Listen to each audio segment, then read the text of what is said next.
perkenalkan diri nih. Jadi kami ini ke Museum Fathahillah, ke Museum Bank Indonesia, dan ke Museum Bahari. Nama saya Muhammad Galih. Nama saya Muhammad Rizky Salaman. Nama saya Muhammad Abdel. Nama saya Rizky Rahmawati. Nama saya Sania Khaira. Nama saya Sinta Nadila. Nama saya Rahma Juliani. Nama saya Nurma. Nama saya Sarah Muslimah. Nama saya Bella. Saya Dino. Saya Rehan.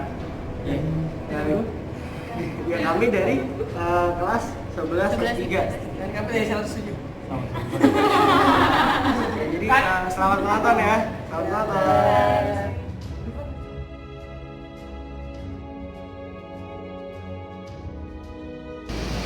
Ya, pada tahun 1853, Museum Hindia Belanda ini akhirnya dinasionalisasikan menjadi Bank Indonesia.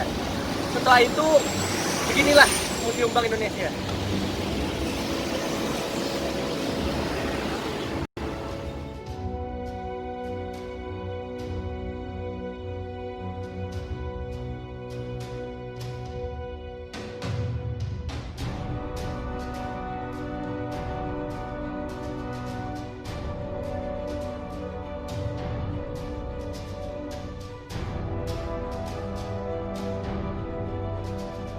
Pada 19 Juli 1951, Bank de Javasetel dan akhirnya pemerintah membentuk panitia untuk menasionalisasikan bank ini. Pada 3 Agustus 1961 dan 2 bulan setelahnya, akhirnya hampir semua saham dari bank ini pun terbeli oleh pemerintah.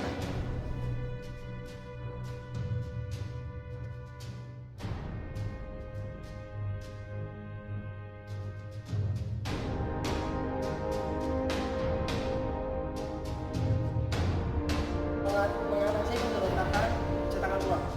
Hampir separuh pengeluaran pemerintah Indonesia pada tahun 1958 dipakai untuk memulihkan keamanan dalam negeri. Padahal penerimaan sangat terbatas, terutama pada komoditas ekspor antara lain tenaga karet. Pemerintah tak punya pilihan lain selain mengambil uang dari muka bank. Bank Indonesia yang menyiasati dengan mencetak uang. Jumlah uang yang beredar pun bertambah. Sementara pasokan barang pada saat itu sangat langka. Kemudian pasokan uang ini membuat inflasi bergejolak tinggi. Lalu ini adalah diagram pasokan dan pengeluaran kotor negara. Jadi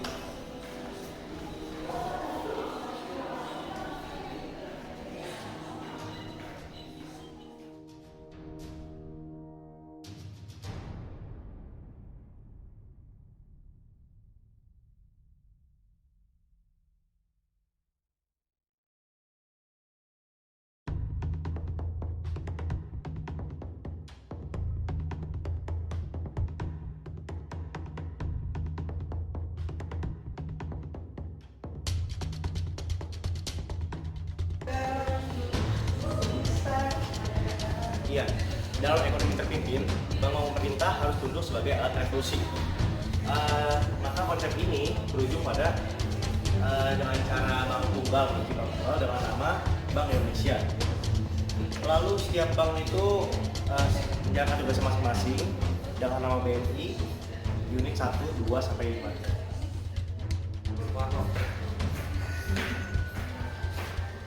for President Indonesia hosting the exchange is getting for encouragement against every emergency forces, while at the same time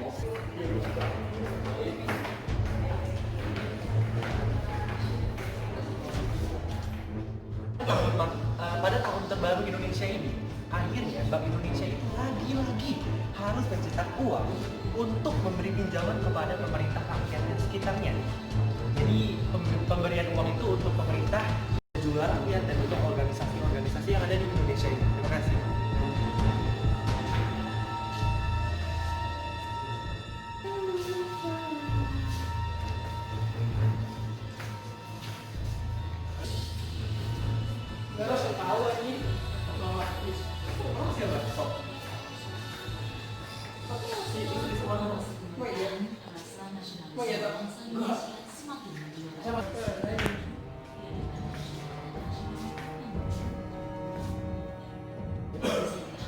Ayo menabungmu.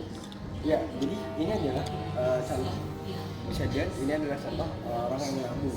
Nah jadi pada saat itu bank tunggal yang ada di Indonesia itu dibubarkan dan bank-bank dari pemerintah itu diberdayakan pada saat itu sehingga deposito negara naik dan juga gerakan menabung itu dilakukan adalah tahap berikutnya karena bank-bank tunggal itu sudah dibubarkan, jadi kita menabung dengan menggunakan celengan seperti itu.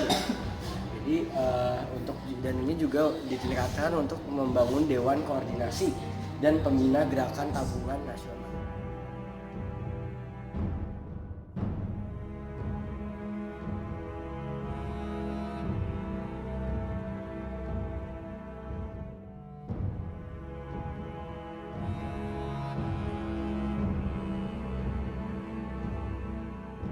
Ya ini adalah bukti sejarah kerusuhan itu pada tahun Mei 1998 di Jakarta. Itu ada bekas ATM, sepatu, kacamata.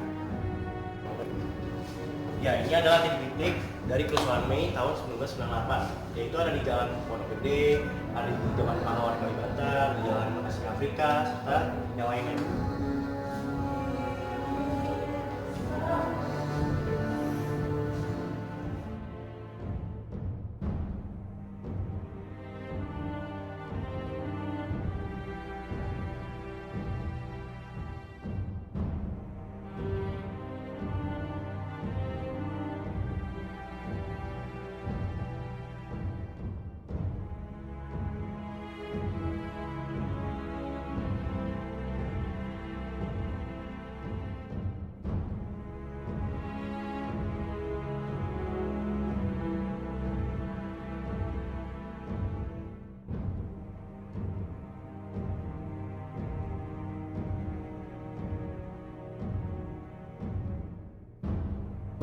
Lada atau merica yang bisa disebut juga nama latinnya Peppernicum ini merupakan tanaman yang mengandung bahan kimia yaitu minyak lada, minyak lemak, dan pati. Tanaman ini mengandung pahit, pedas, dan juga hangat atau antipiretik.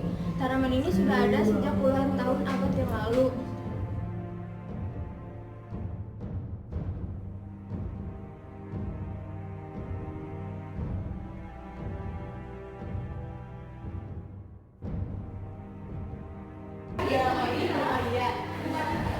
Jadi ori itu adalah momen budaya yang mulai dilaku pada generasi 1946 dengan curahan Allah manusianya. Dan berbagai masalah mulai timbul seperti sulitnya peredaran, maraknya pemalsuan, dan tergabungnya pencetakan uang. Selain itu, kebutuhan akan pecahan kecil jauh melampaui uang tersebut. Suasana perang menyulitkan peredaran ori sehingga beberapa wilayah menerbitkan ori daerah dan uang daerah lainnya seperti bandet, bon beras, bon pasar, dan cek sekunder pada akhir 1949 menghasilkan negara RIS dan DJB sebagai bank sirkulasi. Uang RIS dicetak dan berlaku sebagai uang untuk mengambilkan ori dan orida.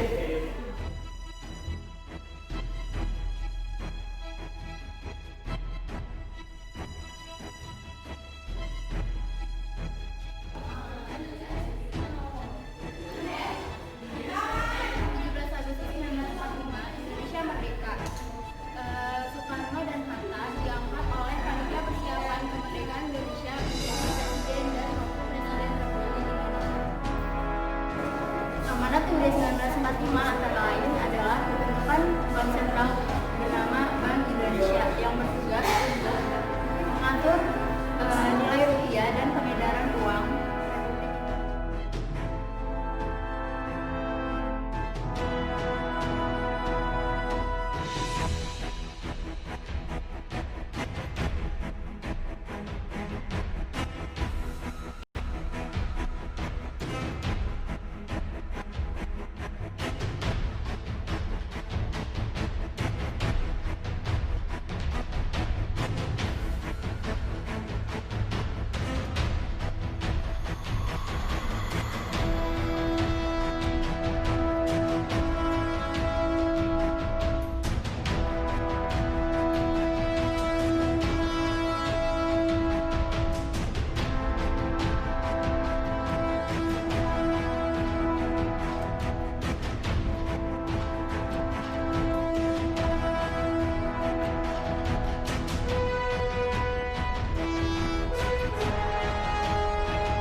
dan menabrak di tengah jalan rempang.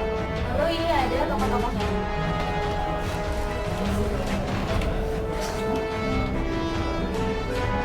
Yang pertama ada pada tahun 1290-an dia diutus ke Sulaiman untuk mengantar putri Kokaichi dan Mongol ke Persia. Kisah perjalanannya ini menggairahkan rangkaian ekspedisi ke timur dan Eropa untuk pertama kalinya mendengar tentang sistem uang kertas yang sudah lama berlaku di Cina. Kedua ada Laksmanacengho. Laksmanacengho ini memimpin 7 ekspedisi ke laut-laut selatan dengan ratusan tim raksasa dan ratusan ribu awak keseluruhan. Nah, ekspedisi ini berhasil membuka hubungan dagang antara Cina dan 30 negara lainnya, termasuk kerajaan-kerajaan. Dan Sebastian Elcano membuka jalan laut baru pada tahun 1521.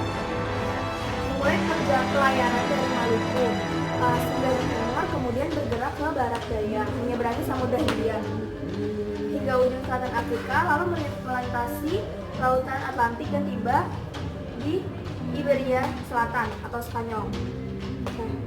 Untuk pertama kalinya, rempah-rempah Maluku diangkut langsung tanpa pedagang perantara dari tempat asalnya.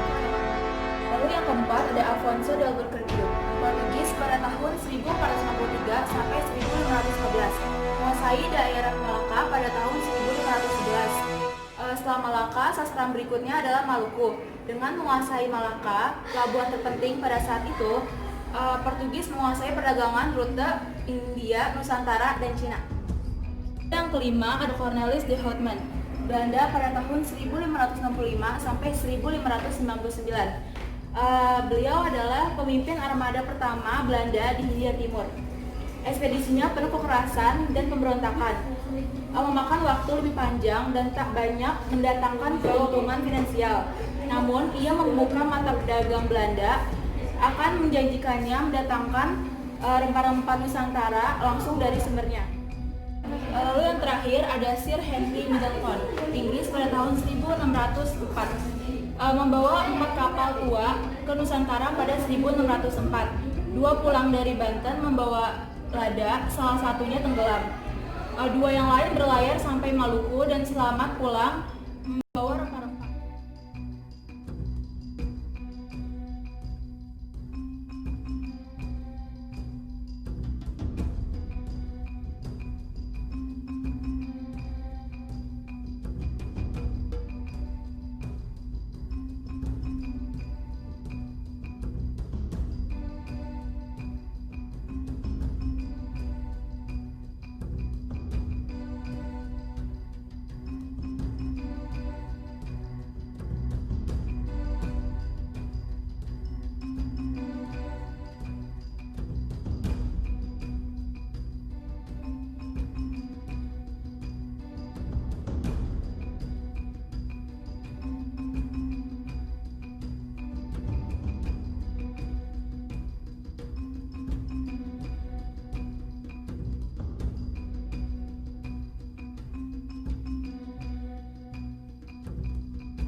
DJB atau Dejavansya. Pada tahun 1824, pemerintah kolonial Belanda membentuk KM untuk mengekspor, menangani ekspor hasil bumi dari Hindia Belanda. Setelah pesatnya usaha pertahanan pertambangan dan perkebunan.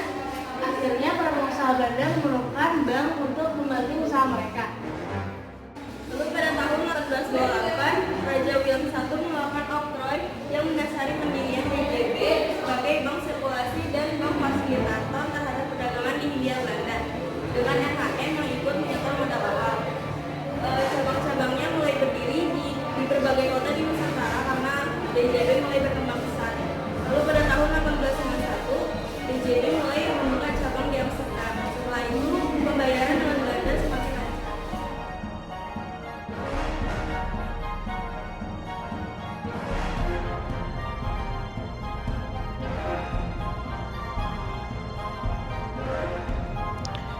Museum Fathahillah memiliki nama resmi Museum Sejarah Jakarta. Adalah sebuah museum yang terletak di Jalan Taman Fathahillah nomor 1, Jakarta Barat dengan luas lebih dari 1.300 meter persegi.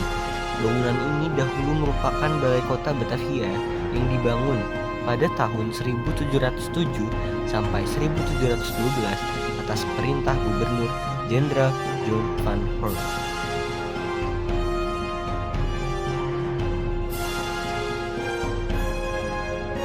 Sebelum kalian menonton, ini adalah disclaimer buat kalian karena banyak banget gangguan suara di video ini. Jadi mohon maaf sebesar-besarnya karena kelompok kami tidak memakai external mic. Jadi mohon perhatiannya semua. Terima kasih.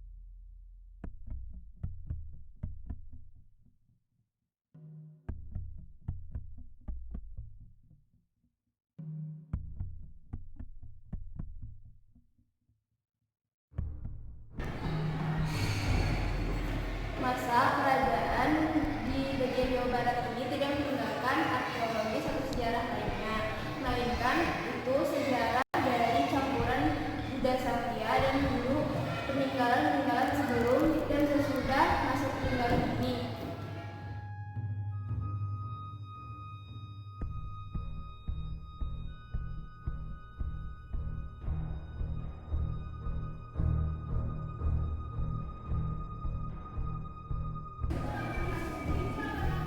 Prasasti kedua adalah prasasti yang dibuat oleh Raja Purnawanga dari Kerajaan Tarumanegara. Nah, prasasti ini ditemukan di Kecamatan Meja, Jakarta Utara. Isi prasasti ini adalah digalinya sama Gomati selama 21 hari.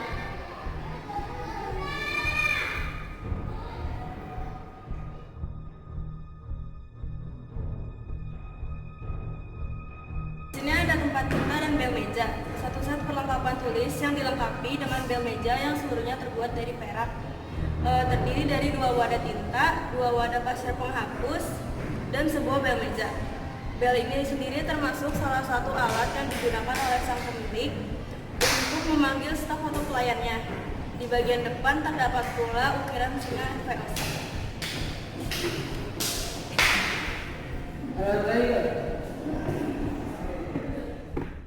Ya, di sini terdapat beberapa keramik. Beberapa keramik ini diproduksi secara massal di Narita, yaitu di negara Jepang. Nah, keramik di sini populer di Nusantara pada tahun 1650, yaitu pada saat VOC berada di Jakarta dan Batavia. Nah, terus VOC ini melakukan ekspor keramik di berbagai daerah Asia Tenggara dengan bahan dasar di Fathahillah ini karena kan ini dulunya sebagai logistik dan yang itu didatangkan langsung dari Tanjung Priok.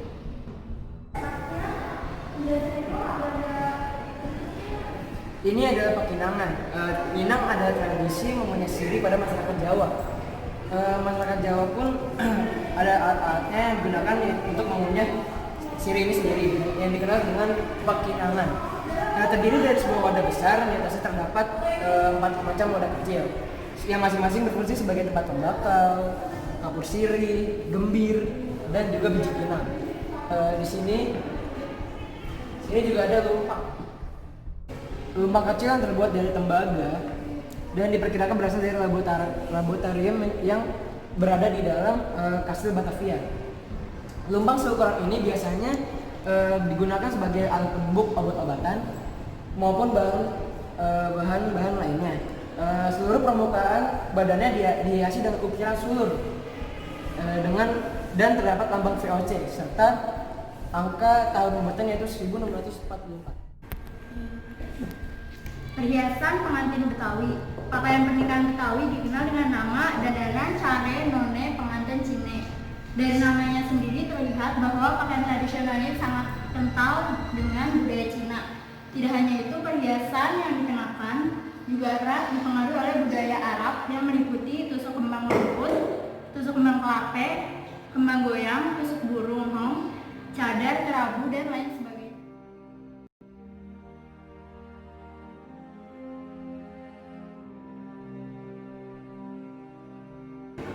Jadi di sini ada kotak penyimpanan. Kotak penyimpanan itu adalah kotak penyimpanan dari kayu yang dihiasi oleh kuningan. Kotak penyimpanan ini banyak ditemukan di rumah-rumah bangsawan Batavia pada abad 17. Umumnya berfungsi sebagai tempat penyimpanan perhiasan sehingga terdiri dari banyak laci kecil.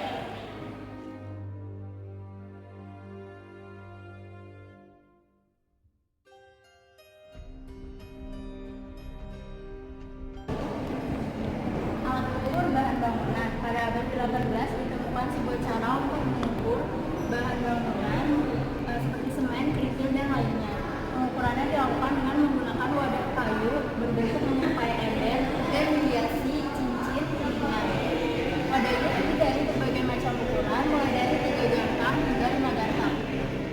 Ukuran wadah ini dibuat berdasarkan perintah dari kepala pemerintahan pada masa itu dan dikerjakan oleh seorang juru terak, yaitu Hendrik van der Kreeft pada tahun 1739.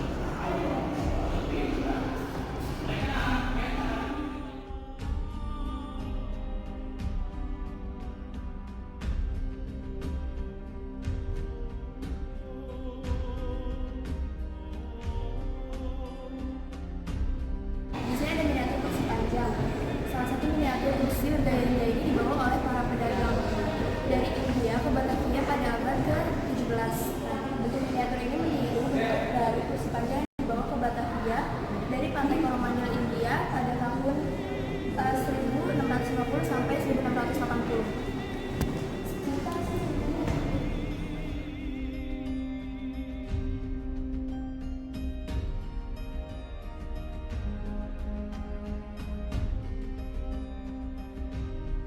Gambar miniatur kursi.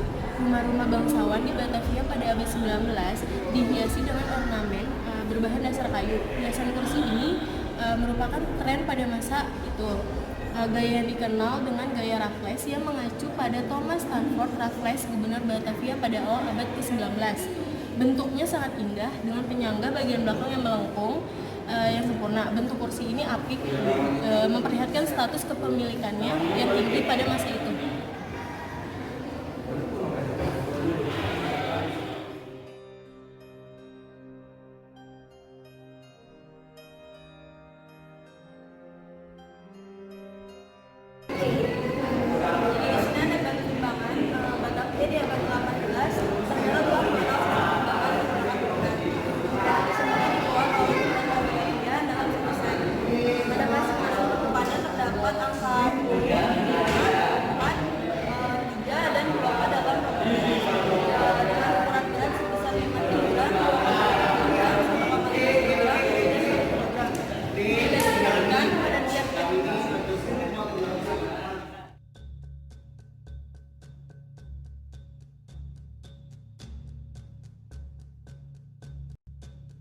Ada wadah timbangan beras. Wadah ini untuk menimbang beras dan jenis kacang-kacangan. Bahan pembuatannya berasal dari kuningan dan bibir corongnya dan bibirnya berbentuk corong. Masyarakat pada umumnya mengenal timbangan ini dengan nama timbangan bebek karena bentuk corongnya yang menyerupai paruh bebek. Alat ukur bata. Membuat alat ukur bata adalah bentuk beras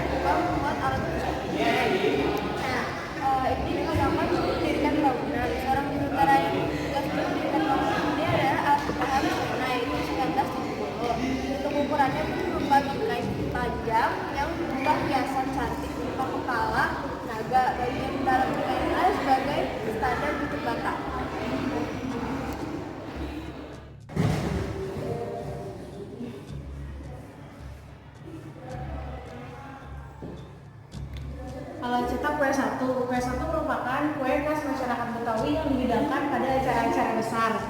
Rasanya manis dan teksturnya gurih. Pada masyarakat Jawa Tengah biasanya dikenal dengan kue koyak, dan pada masyarakat Kalimantan biasanya dikenal dengan kue putu kacang dan konon. Cetakan kue ini biasanya berbentuk bunga, daun, dan ikan. Uniknya teksturnya gurih dan lezat. Masyarakat Betawi asli dulu menjemur kue ini di bawah sinar matahari selama 1 hari, mengingat seluruh bahan-bahannya telah dimasak terlebih dahulu.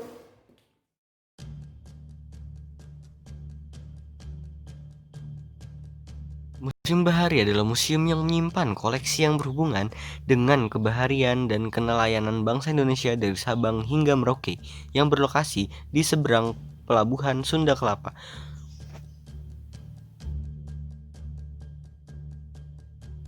Mohon maaf apabila ada gangguan suara atau suara yang kurang jelas karena kelompok kami tidak memakai external mic, dan kondisi di Museum Bahari pada saat itu terdapat sekolah lain yang mengadakan study tour juga, jadi mohon maaf apabila ada suara-suara yang mengganggu. Terima kasih.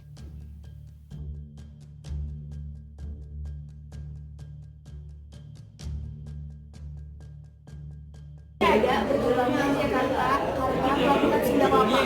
Pada masa pemerintahannya, Pangeran Jayakarta membuka luas pintu perdagangan bagi berbagai bangsa seperti pedagang, saudagar dari negara Keling, Bombay, Cina, Belanda, Inggris, Gujarat, Abesia, Persia, Arab, serta bangsa-bangsa dari kawasan Asia Tenggara.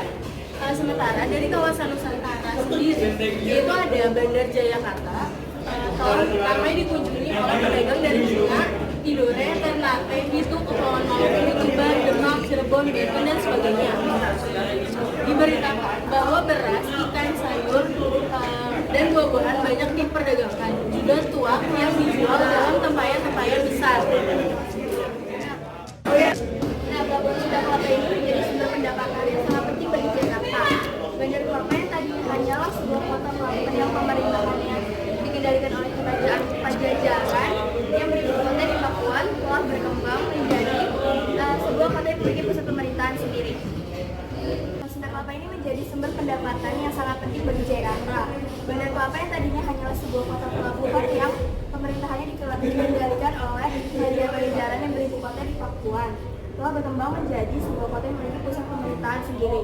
Kota Jepang di muara Sungai Ciliwung ini terdapat loji Belanda dengan saung dibangun pada tahun 1610 dan Curtius dibangun pada 1619. Sementara di tepi barat Sungai Ciliwung terdapat loji Inggris yang dibangun pada tahun 1618. Di tempat itulah terletak kantor Syah Bandar yang mengatur keluar masuknya perahu-perahu dari dan Sungai Ciliwung. Tempat itu kini dilokalisir menjadi pasar ikan. Jadi ini ada perahu Jegongan. Perahu ini dibuat di daerah Selat Madura. Kata Jegongan berarti perhubungan. Bentuknya sama dengan perahu lele, tetapi ukurannya lebih kecil. Perahu ini banyak dijumpai di Bangkalan Sampang, Cangkong, dan juga Kanal bagian selatan Madura. Juga di daerah Gresik. Di samping mengangkut garam, perahu ini juga bisa mengangkut kelapa. Lalu perahu Jegongan merupakan jenis perahu niaga. Perahu niaga untuk jarak sedang dipakai untuk mengangkut garam dari ladang-ladang garam yang dihasilkan sepanjang pantai Madura antara Pamekasan dan Sumeneb. Perahu Compreng. Perahu Compreng berasal dari Cirebon. Perahu ini fungsinya untuk menangkap ikan sekaligus untuk melatih warga yang ingin menjadi nelayan. Ketika sudah di tengah laut, orang yang ingin menjadi nelayan akan dilatih berjalan dimulai dari linggis sampai ke buritan perahu, hingga dia benar-benar dapat berjalan secara tegak atau yang disebut dengan kaki laut atau silek. Seman, perahu tradisional Papua. Perahu seman dibuat oleh suku Datta di Jayapura dari pohon saebu yang hanya tumbuh di kawasan Papua. Berbeda dengan perahu bercadik pada umumnya, perahu seman hanya menggunakan satu buah cadik yang dilengkungkan tersebut menjadi titik keseimbangan perahu. Perahu Sandek Bahari Armada. Perahu ini berhasil membawa ekspedisi ke Antarktika 1992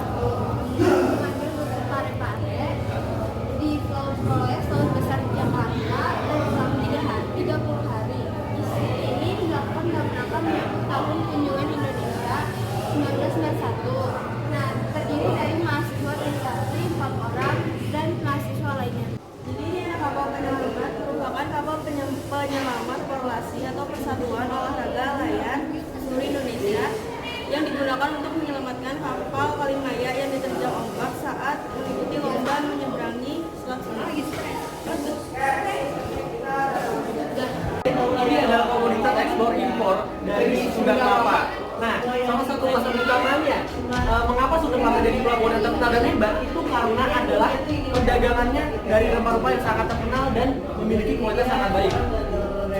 Barang-barang kombinasi yang dibandingkan perlengkapan dan rempah, bahan makanan dan bahan pakaian, emas, gudang berlian, serta kayu-kayu. Di sini terdapat sejumlah jangkar yang biasanya ini ditaruh di kapal atau perahu berukuran besar. Nah, jadi ini tuh dipakai pelayaran itu juga pada abad ke-19 dan juga abad dari abad 17 sampai 19. Kalau gentong yang di sana itu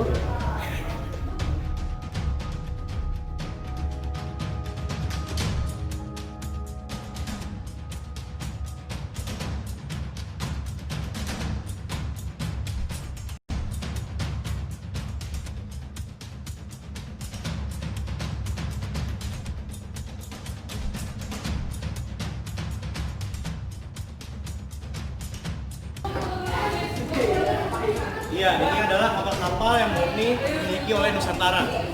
Kapal-kapal ini digunakan untuk penyebaran dan perdagangan rempah-rempah, penyebaran agama. Hai, ini adalah stek komodi kapal. Stek komodi kapal ini adalah alat tambahan pada kapal finish. Dan ini bertujuan untuk mengarahkan laju kapal dan mengikuti arah mata angin di mana dia kapalnya berlayar. Bener kan?